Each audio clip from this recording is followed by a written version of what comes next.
Selamat datang di episode terakhir dari City Hunter. Perkelahian terus terjadi. Dia juga berhadapan dengan Dulcich, kaki tangan Sen. Dulcich berhasil kabur. Tak lama Dulcich menyandera Nana. Dia melakukannya karena kini sudah tahu jika Yon adalah City Hunter yang selama ini membuat Sen resah. Yon segera menyelamatkan Nana yang ditenggelamkan dalam akuarium.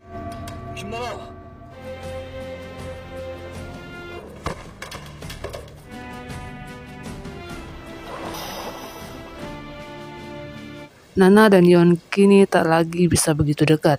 Yon sangat menjaga jarak demi keamanan Nana dan untuk fokus terhadap misi balas dendam Jongpil. Kisah cinta keduanya pun perlahan-lahan menghilang. Yon tak membunuh Dulcich. Dia membawanya pulang dan menyekapnya di sana. Pei bertugas mengawasinya sepanjang hari. Sen yang tahu kaki tangannya disandra tak khawatir sama sekali. Dia tak membutuhkan Dulcich lagi. Di saat ada kesempatan, Pei memberikan sapu tangan titipan ibu Yon padanya.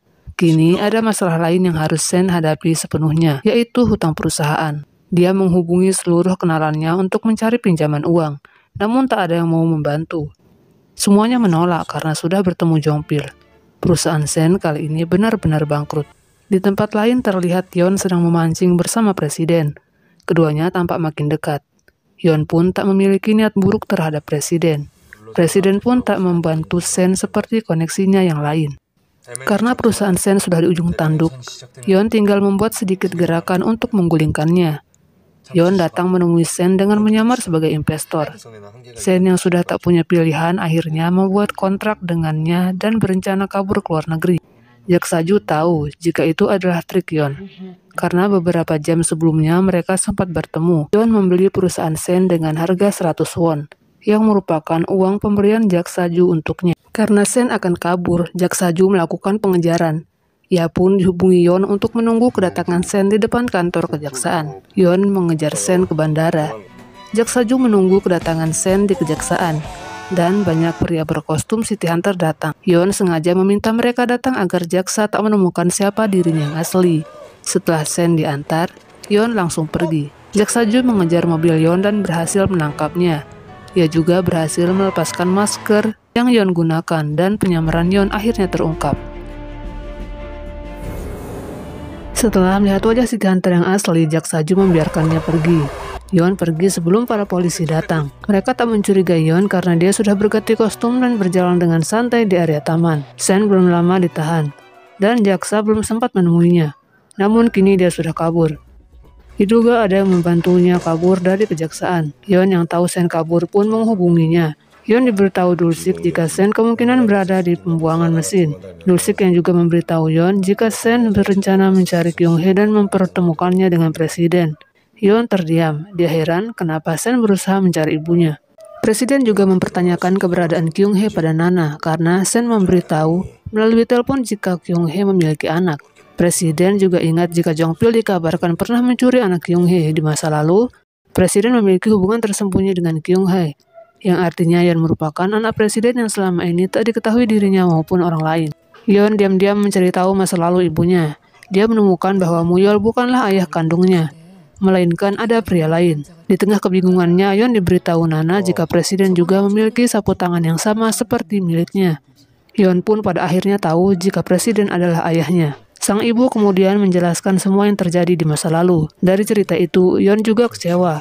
Karena sejak awal, Jongpil tahu jika Yon adalah anak presiden, dan dia sengaja merahasiakannya untuk membuat Yon sebagai alat balas dendam kepada presiden. Dan presiden sendiri merupakan target terakhir Jongpil. Jaksaju menemui Sahe, mantan istrinya yang masih berhubungan baik dengannya. Sahe masih setia menunggu Jaksaju kembali melamarnya. Karena terlalu sibuk, Jaksaju belum juga sempat melamar Sahe. Meski dia juga sangat ingin kembali bersama dengan Sahe. Jaksaju pergi sebentar untuk menemui Jongpil dan mengancam akan segera menangkapnya. Sementara itu, Sahe menunggu di apartemen jaksa. Tiba-tiba dokumen rahasia itu dikirim ke rumah Jaksaju. Sahe menerimanya, namun beberapa saat kemudian, para pria datang. Dia merupakan bayaran Sen yang datang untuk mengambil dokumen rahasia tersebut. Saat jaksa kembali, dia menemukan Sahe dalam keadaan terikat. Sementara dokumennya sudah menghilang. Tak lama jaksa mendapat SMS dari City Hunter. Dia diminta pergi ke rongsokan mobil untuk mengambil dokumen rahasia. Sebelum pergi, jaksa meminta Sahe menunggunya. Dia akan melamar Sahe setelah urusannya selesai. Jaksa Ju pergi ke rongsokan mobil seorang diri, dan dia terjebak.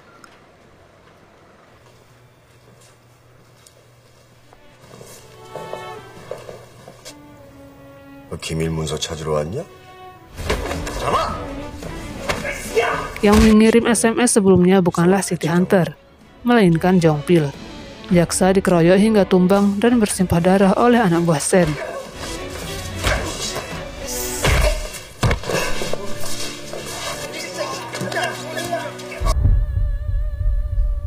Sementara Yeon pergi menyelamatkan dokumen rahasia yang hendak dihancurkan Sen di mesin penghancur.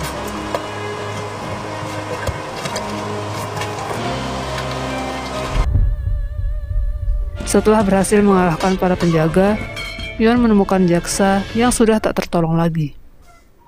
Setelah membuat masalah besar, Sen pun mencoba kabur melalui pelabuhan, namun dia tak bisa pergi begitu saja. Jong Pil yang sudah geram pun langsung membunuhnya di sana.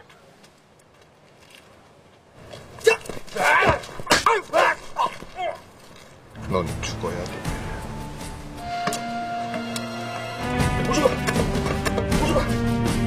오지마!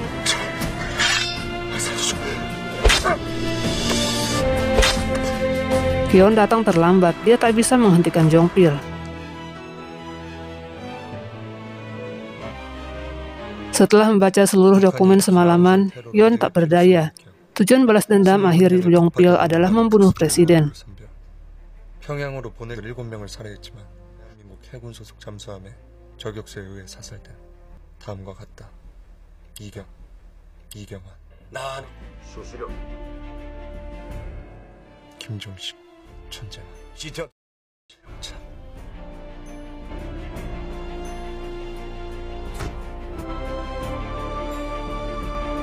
Kematian jaksa Ju menjadi pukulan keras untuk ayahnya dan juga Sahe. Sahe hanya bisa menangis melihat takdirnya yang pahit.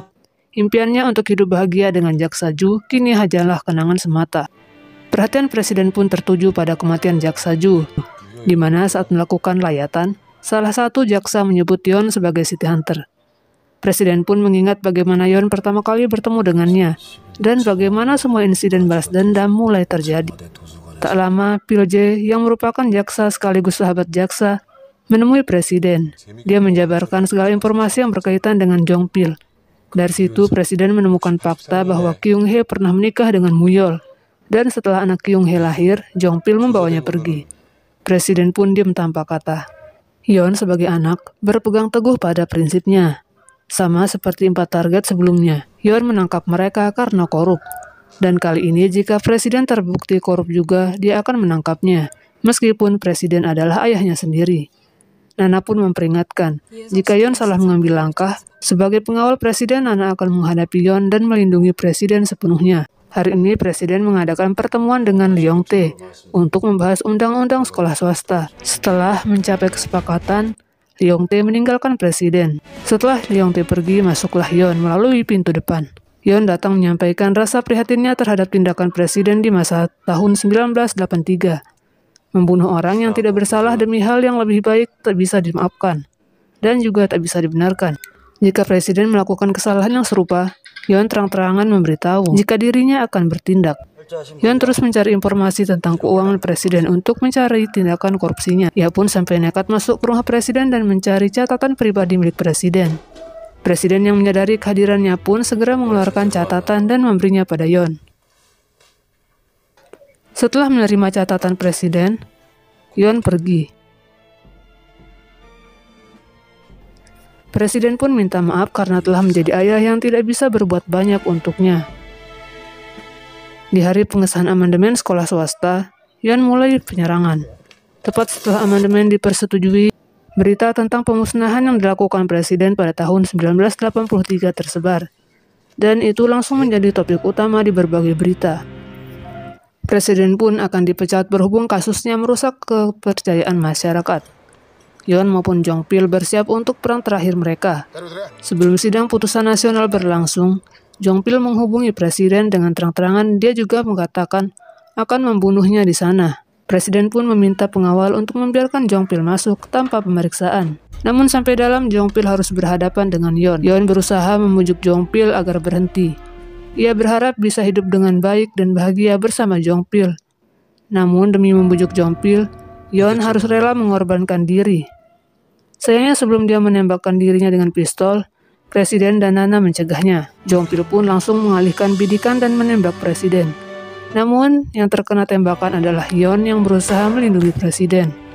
Nana pun langsung menembak Jongpil. Para pengawal segera masuk dan melindungi Presiden.